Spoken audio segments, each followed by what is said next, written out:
আপনার সুস্থতা আমাদের অঙ্গীকার। এখানে সুলভ মূল্যে করা যায় আলট্রাসোনোগ্রাফি থেকে শুরু করে pathology test, biopsy, ECG, Holter monitor ইত্যাদি আরও অনেক আধুনিক চিকিৎসা পরীক্ষা। তাহলে আর দেরি কেন? শরীর রাখুন সুস্থ, মনে আনুন নিশ্চিন্তি। আজই যোগাযোগ করুন orchid diagnostic centre, Ramjhora building, থানা মোড়, জলপাইগুড়ি। যোগাযোগ নম্বর 03561226244 অথবা 9832657400। গতকাল জলপাইগুড়ির তিস্তা সংলগ্ন মরিচবাড়ি এলাকার পর আজ ফের সাত সকালে রাঙাতি নদীতে মৃত মাছ ভাসতে দেখে চাঞ্চল্য ছড়ালো গোটা এলাকা জুড়ে।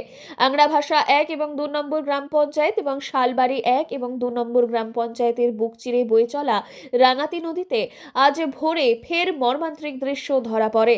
নদীর জলে ভেসে থাকতে দেখা যায় অসংখ্য মৃত মাছ। এই দৃশ্য চোখে পড়তেই এলাকাবাসীদের মধ্যে আতঙ্ক এবং কৌতূহল ছড়িয়ে পড়ে। মৃত মাছ ধরতে সকাল থেকেই বহু মানুষ নদীর পাড়ে ভিড় জমাতে শুরু করেন। নদীর একাধিক অংশ জুড়ে এই ভিড় লক্ষ্য করা যায়। জানা যাচ্ছে দীর্ঘদিন ধরেই এই নদী থেকে বালি ও পাথর তোলা হচ্ছে অবৈজ্ঞানিকভাবে, যার ফলে ক্রমশ নদীর নাব্যতা নষ্ট হচ্ছে এবং প্রাকৃতিক ভারসাম্য ভেঙে পড়ছে।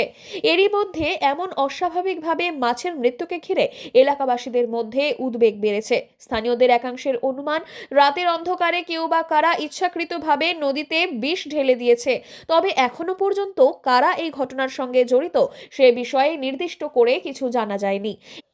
এ বিষয়ে শাসক দলের পঞ্চায়েত সমিতির সদস্য এবং তৃণমূল নেতা দেবর্ষী সরকার জানান, নদীর ওপর দীর্ঘদিন ধরে চলা নানান ধরনের অত্যাচারের পরিমাণটা এতটাই বেশি যে আজ এমন অমানবিক ঘটনা ঘটল। তিনি দাবি করেন, প্রশাসনের উচিত অবিলম্বে বিষয়টির দিকে নজর দেওয়া। একদিকে অতিরিক্ত বালি ও পাথর উত্তোলন, অন্যদিকে বিষক্রিয়ার মতো ঘটনায় নদী এবং পরিবেশ দুটোই মারাত্মক বিপদের মুখে পড়ছে বলেই তিনি উদ্বেগ প্রকাশ করেন। এখন দেখার বিষয় প্রশাসন এই ঘটনার তদন্তে কি পদক্ষেপ গ্রহণ করে। এটা খুব দুঃখজনক ব্যাপার। এটা একটা কি বলবো, অমানবিক কাজ করেছেন যে বা যারা করেছে। এটা বলছেন আবারও একটা অসচেতনতার ছবি ধরা পড়লো। বারোহলিয়া বাগান সংলগ্ন রাঙাতি নদীতে প্রচুর পরিমাণে বিষ দেওয়া হয়েছে এবং যার কারণে মাছের প্রচুর একটা। এই যে একটু আগে কতগুলো মাছ ধরলা? আমি অল্প। অনেক মানুষ কি মাছ ধরতেছে? হ্যাঁ, ধরতেছি। এটা কিসের মাছ? মানে এমনি ধরতেছো না বীজ দেওয়া? এইটা বিষ দেওয়া মাছ। নদীতে বীজ দিছে? হ্যাঁ, নদীতে আবার কে দিছে তো